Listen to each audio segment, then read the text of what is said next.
Ravis Wayne Goodsell, Oleodendroglia. That's pretty much the only one of two words that I learned from anatomy class. I chose that over biology in high school. Utafagva was the other word. Good thought, no dot. So, in retirement, I'm getting tons of work done. If you notice, there's a different background, slightly altered. I should retire more often. Got a lot of stuff done as a result. Despite having no power most of the day yesterday. And then spending the rest of the day fixing a hacker. I am computer illiterate. I am at hackers' mercy. If they want to toy and taunt me because I preach Joseph Smith as a Jew, that's on them. But if they think that they're going to prove that Joseph Smith is a Christian, I got another thing coming. So for my bedtime story last night, I watched Planet of the Apes. Technically, Rise of the Planet of the Apes. And so going over it, after I don't know how many years it's been since I previously saw it, it's one of my top favorite movies, along with The Time Machine that I told you about the other day, and Stargate Atlantis, and with Stargate. But those of you who have seen the movie and who have been following me on my channel, not just with this new channel of the Book of Mormon commentary, in case you're forgetting that that's what I'm doing here. Introduction. Did you notice that it's got a pattern match with the Exodus of Moses? Yeah, Caesar is the man like Moses, which is very cool and interesting until you throw in a white supremacist who believes in the theory of evolution, and then all anti-Semitic hell breaks loose. But nonetheless, hopefully you're now able to see how the Jews have taken over Hollywood. As Superman and Star Wars, for example, are among the biggest of the learning of the Jews movies. Oh, somebody's car alarm. And so, yes, you can, if you know Hebrew, if you know the learning of the Jews, you can see what they're doing in their movies and TV shows. Battlestar Galactica is in the learning of a Mormon, Glenn A. Larson.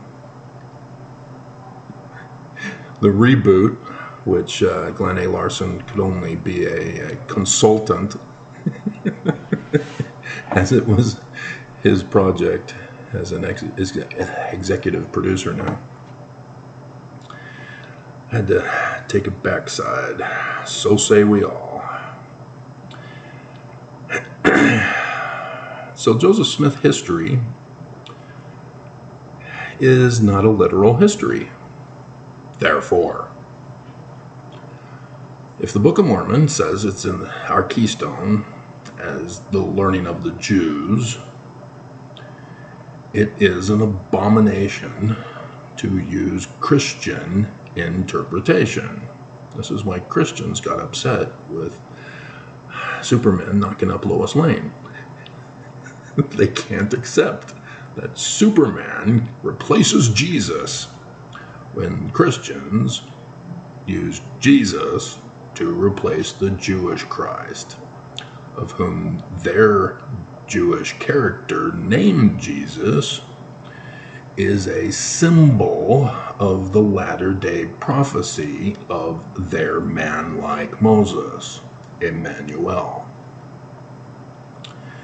And so as you read those Gospels, you see Emmanuel translated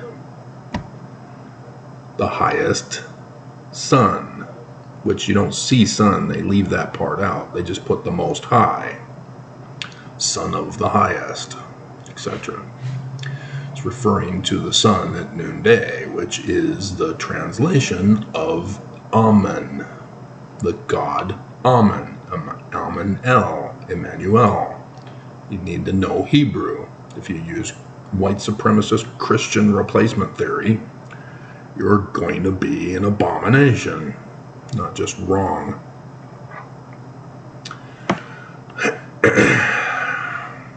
And so Joseph Smith history is not a literal history.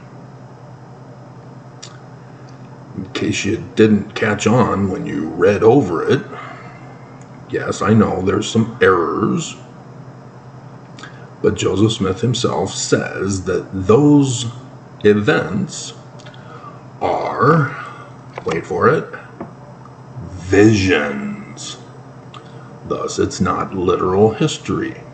And so, only Christian abominations would tell you that it's an abomination for being Christian interpretation. See how they love to pull beam and motes on the learning of the Jews? The Jews wrote the story in such a manner as to prophesy of the latter-day Christ who would be murdered by his own people. But not murdered, because he's supernatural. Like Superman. But the Christians, having replaced the Jewish scriptures and now made them literal history, now blame the Jews for murdering their Christ. It's not the Christian Christ, it's the Jewish Christ. And he wasn't literal history. He's not born in the Roman period time. And so the Jews have been hunted down and hated for 2 millennia because of this. That's why Christianity is an abomination. And so, in the Joseph Smith history, guess what he tells us? He goes over and talks about evil disposed and designing persons regarding the church, talks about them being militant. And so what happened in 1838, by the way? Why didn't it get published in the Times and Seasons in 1838? Why did it take until 1842 to get published? Oh, right. The militant faction within Joseph's church, the missionaries, who were going around lying about the Book of Mormon, calling it another testament of Jesus Christ. Christian replacement theory.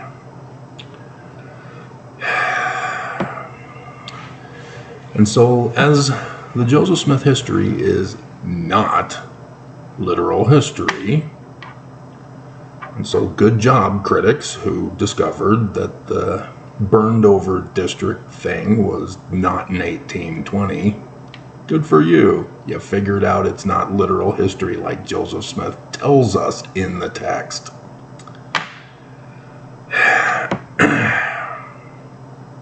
Joseph is trying to warn you of the evils and dangers of Christianity, and anybody who's seeking to overthrow his church. The church of, what does the Joseph Smith papers say the name of Joseph Smith's church was? And that who replaced it with Jesus Christianity? Yeah, Willard Richards in the Joseph Smith papers. And so, the Christian faction, the secret combination within Joseph's church that cooed Joseph Smith's church in 1838, making Brigham Young the leader, while Joseph was locked up in Liberty Jail, were the ones who overthrew Joseph Smith and replaced him with Christian Jesus. turning the Book of Mormon into Christian Jesus. And so Joseph Smith goes on to talk about only 3 Christian religions. There's more Christian religions than just those 3. And so, since it's not a literal history, we now know and understand that he's now trying to tell us something in regards to the coming forth of the Book of Mormon. And thus we need to do our actual research on the real church history to know that coding that Joseph Smith is giving us in his Joseph Smith visionary account. And so he's not done with Christians yet. He has his first vision. And in the first vision, he sees Emmanuel, both father and son, Emmanuel, the learning of the Jews. And the son, Ammon, tells Joseph that Christianity is all wrong. No duh.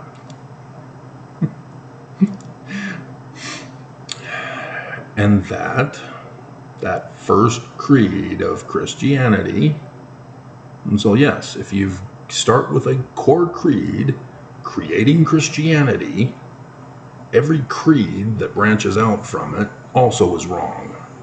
That's a no duh that I've been telling you about all these years. It's an abomination. And so the first creed of Christianity was the creation of Christianity by Roman Emperor Constantine at the Council of Nicaea, 325 CE. And in that creed, they said that the name of their Christ is now going to be Jesus, not the Jewish Emmanuel. And that Jesus is now supernatural in the sense of Trinitarian, as it's now called. See, Roman Emperor Constantine had to settle the dispute because none of the bishops who were in attendance, who were forced to attend or not receive money for their congregations, could not decide on the nature and character of their new Christ. Everybody wanted somebody different. And so, Mormon non-Trinitarian Christianity, Jesus was also rejected, called anathema.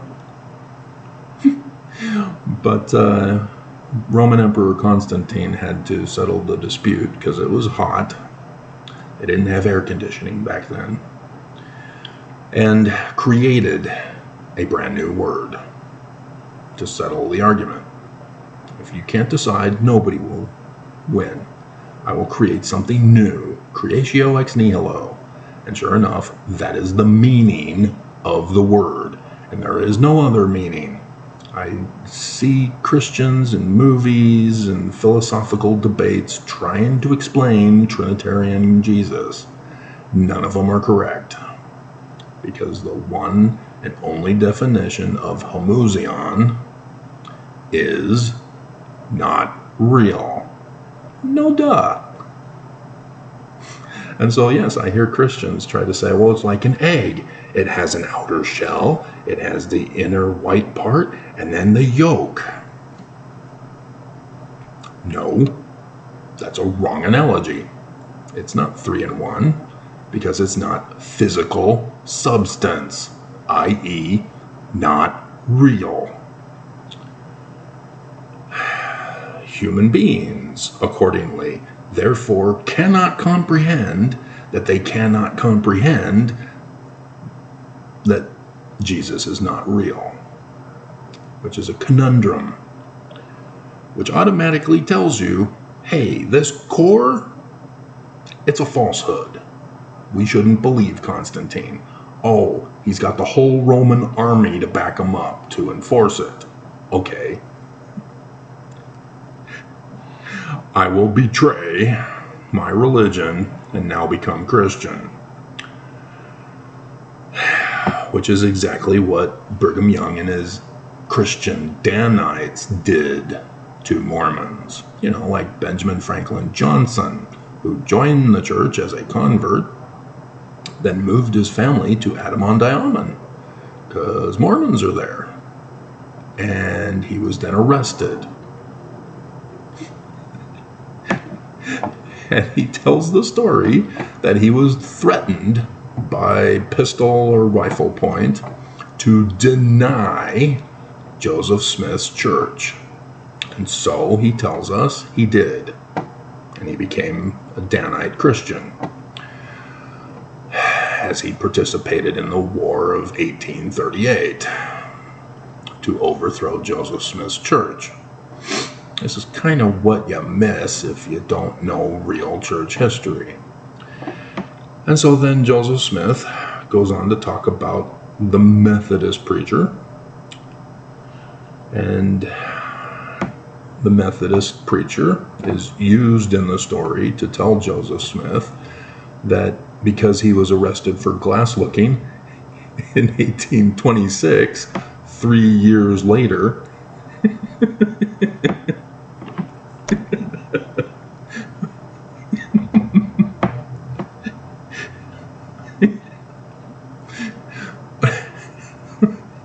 he's not allowed to attend their Methodist congregation with his wife Emma after the loss of their baby. And the Methodist preacher says that all prophecies and revelations ceased with Brigham Young and his 12 after they murdered Joseph Smith.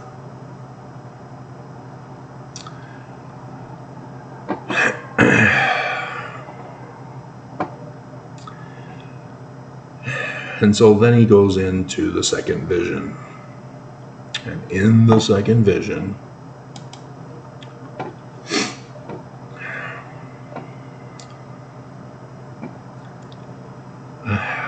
I'm doubting if this computer has been improved with the upgrades. I'm trying to fix it.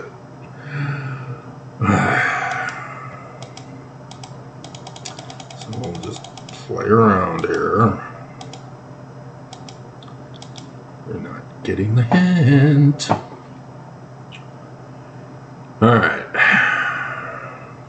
And so anybody who reads the Joseph Smith history, despite not reading the Joseph Smith Papers version,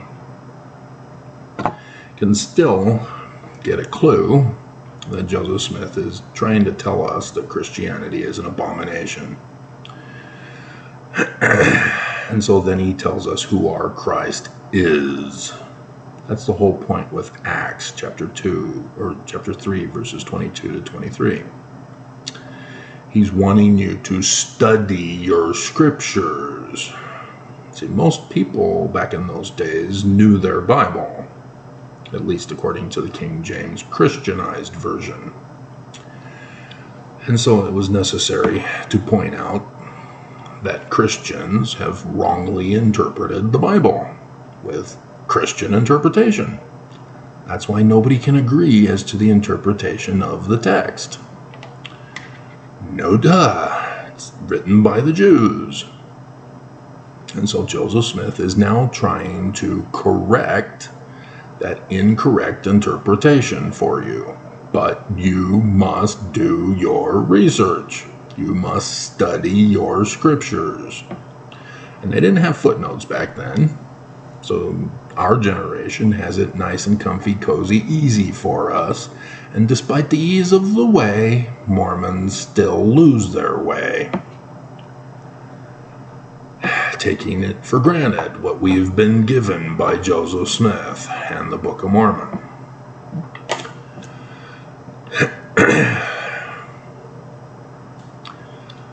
And so, what is the real church history then? As Mormons still can't figure out who their Christ is that they're supposed to be looking for the latter days, and thus hearken to him to be saved from that Christian abomination that will rise up after the murder of Joseph Smith. and put Mormons in bondage with tithing. Again, altered Malachi's account. And sure enough, they even forged a document claiming to be by Joseph, replacing Joseph's version of tithing in section 64, written on 9/11. And yet, they still didn't go through with their plot yet. What's up with that, guys?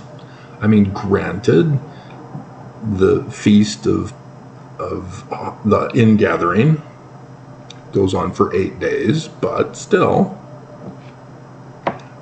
how are you going to fulfill prophecy that you yourself are creating if you no longer have an opportunity to have all of the government and all of the church leaders together in a single location to cause the great fall?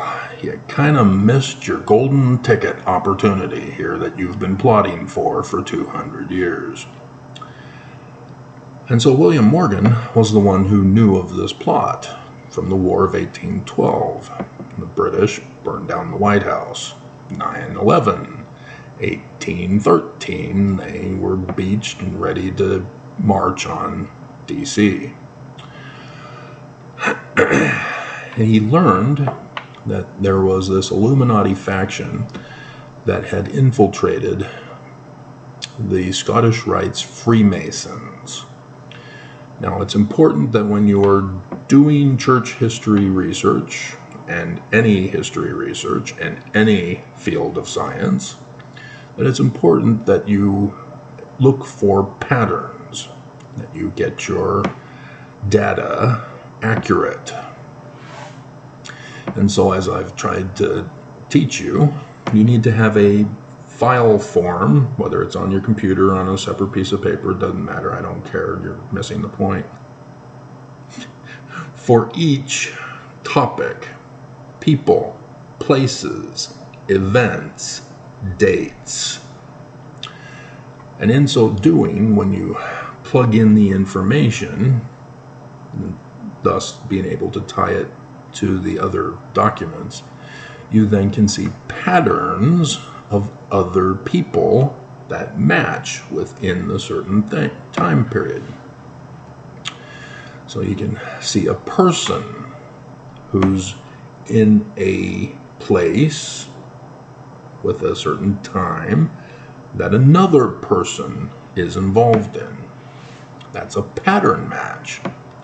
And then you can do theory development using Socratic method, logic, not fallacy argument, to defend your biases, such as a Christian interpretation, to replace and ruin your research. Your conclusion will automatically be wrong because, again, the core is wrong. It biased your whole research, nullified it. And so in so doing, over the years, I've gone over with you the documents, the evidence, the pattern matches. Just like with the movies, you can see a pattern match to the Exodus. And likewise, see a pattern match with what Joseph Smith is trying to talk to you about. When he tells you to go to Acts, you're supposed to know that it takes you to Deuteronomy. But the reason why he takes you to Acts is because there's some specific information in Acts which he then doesn't give us. He uses cut off instead. But this is what you're supposed to learn, because there isn't a pattern match with the pattern match. That's the anomaly, that you have to develop a theory test and have theory and to have it tested so that you figure it out what's going on. And so, yes, it helps you to know the learning of the Jews. And so in the pattern match, is that William Morgan, despite being given an advance to work on the book, to expose this plot to destroy America in the latter days using Christian interpretation to turn Christians into extremists with their Christian interpretation to cause Armageddon, and since the core of Christianity is wrong, the conclusion is no Jesus for Armageddon. Trinitarian Jesus will not show, because we are not capable of comprehending that we cannot comprehend that Jesus is not real. He's going to be a no-show. So do you think Brigham Young with his non-Trinitarian Jesus is going to show? Do you, Mormons? Well, you just got to have more faith, huh? Well, he's already a no-show. Because the learning of the Jews says that we're already in the latter days, that we're in the final year of the latter days, and guess what? He's here, and every single Mormon have replaced him with Jesus. They deny their Christ. So William Morgan was going to talk about this threat. He was writing a book, paid by the Batavian Press. And despite having a home in Batavia, because of the dangerous nature of the content of the book, it was important to save his family and not publish his book or work on his book at his home. And so he found a fellow Yorkites lodge, fellow brother, because York rites and Scottish rites were not the same back then. There were different rules and regulations and policies and procedures that were strictly adhered to back then. But there was a certain event that took place on 9/11/1826 in Canandaigua, New York, where the lodge was that he was working on the book with the master mason of that lodge. Now his Wikipedia page does not tell us who the master mason of the lodge was. It's just while he was having dinner at the pub, he was falsely arrested. And thus, on 9/11, it was very clear that they were not going to let him finish the publication of his book. The enemy had found him and were threatening him to be silent, or murder would follow. And so to save his life, it was the duty of the master mason of the lodge to save his life, and had him freed from the country, rescued him.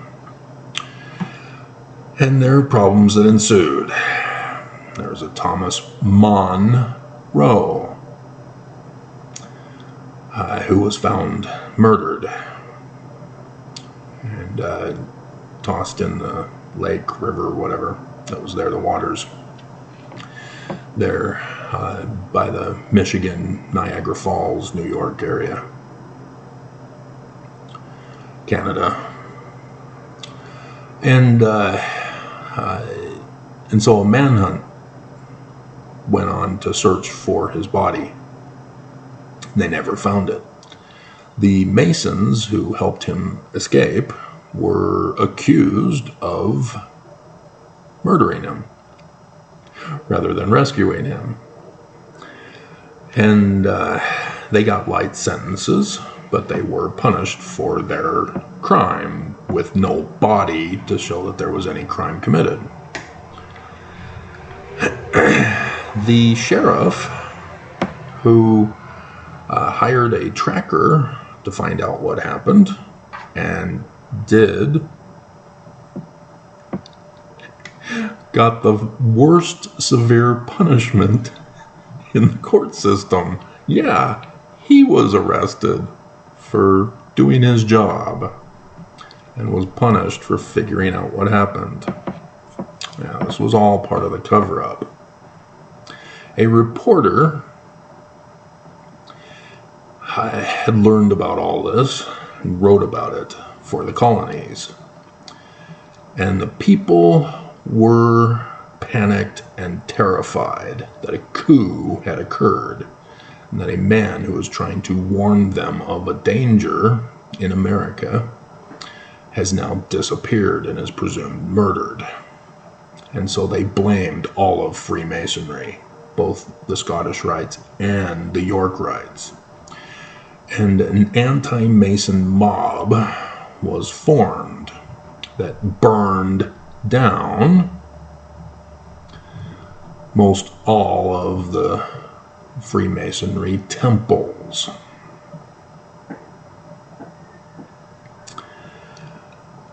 They searched for his documents. The enemy searching because they want to destroy them so that nobody knows. The innocent people who knew nothing of it wanted to find out at least some part of what he was warning them about. Nobody could find the documents. They were gone. And that's the duty of a master mason.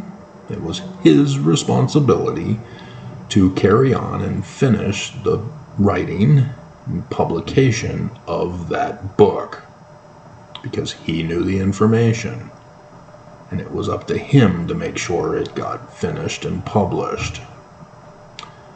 And so, thanks to science, we now know who that master mason gave those documents to carry on and finish the book. Sidney Rigdon is the major author of the Book of Mormon. But we still don't know who rewrote the 116 pages.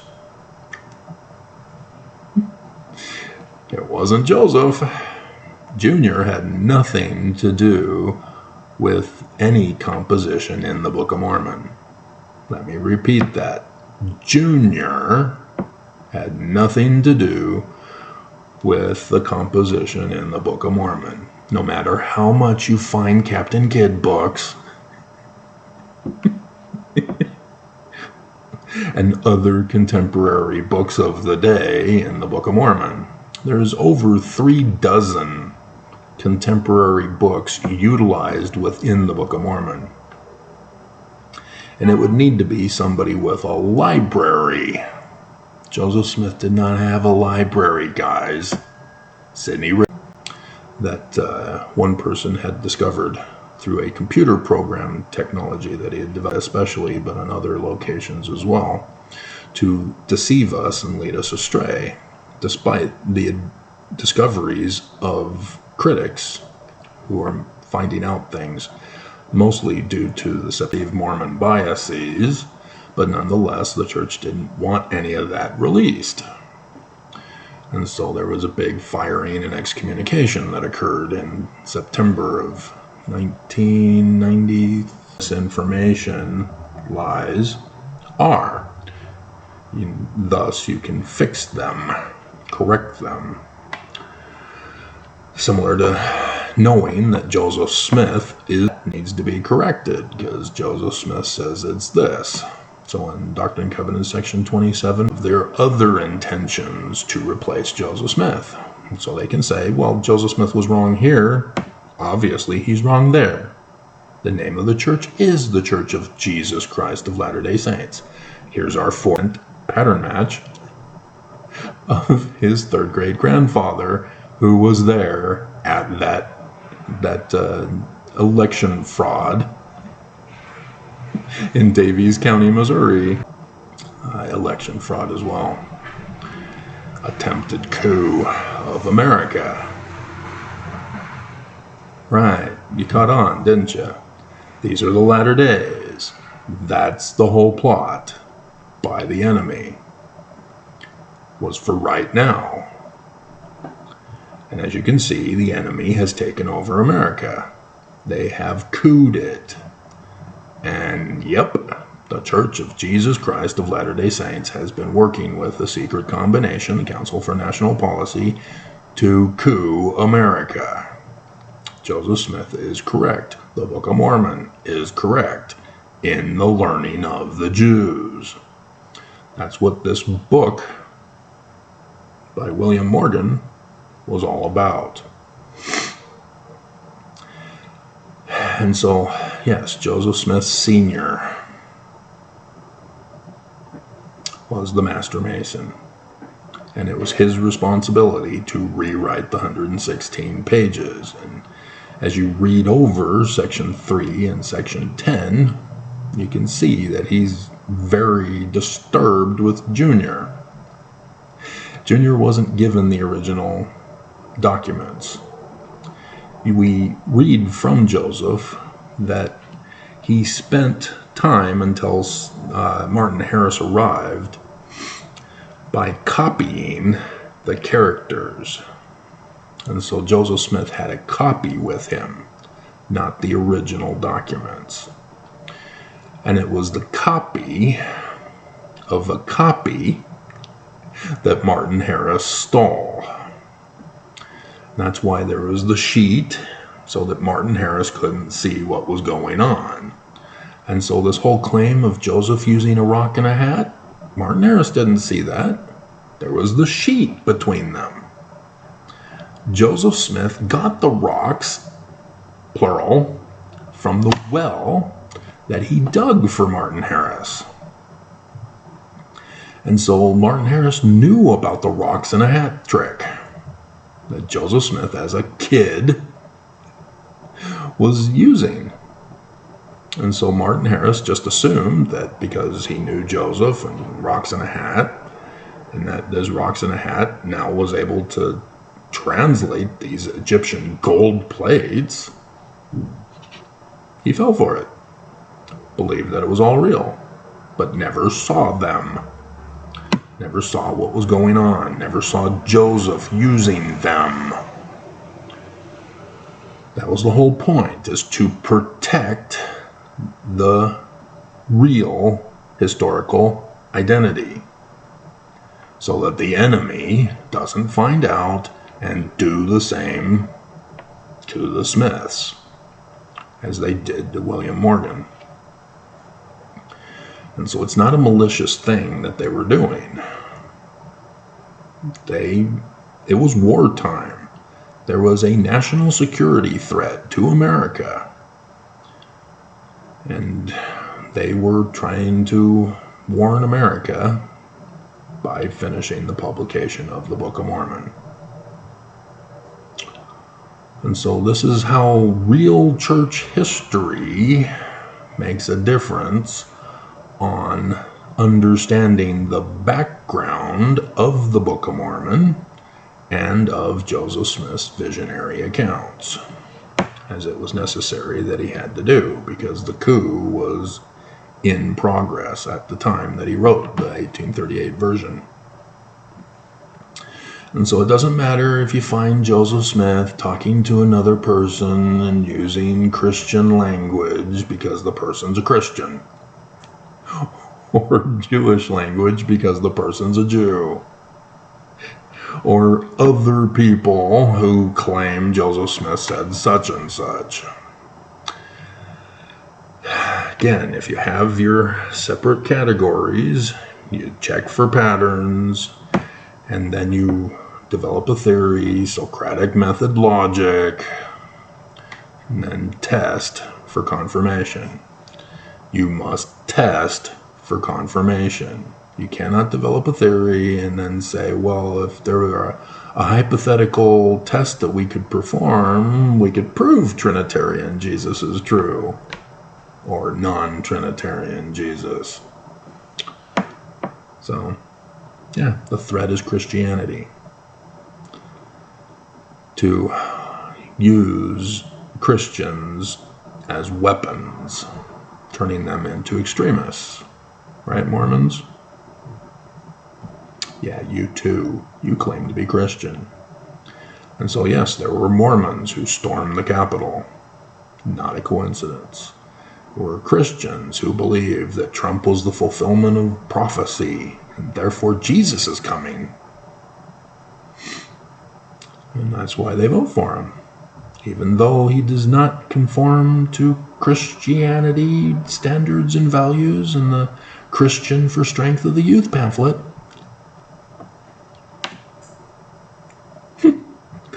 Those hedge laws around the one and only one law of love. Hedge laws turn people into haters. Beaming motors. So, there you have it. The background history of the coming forth of the Book of Mormon.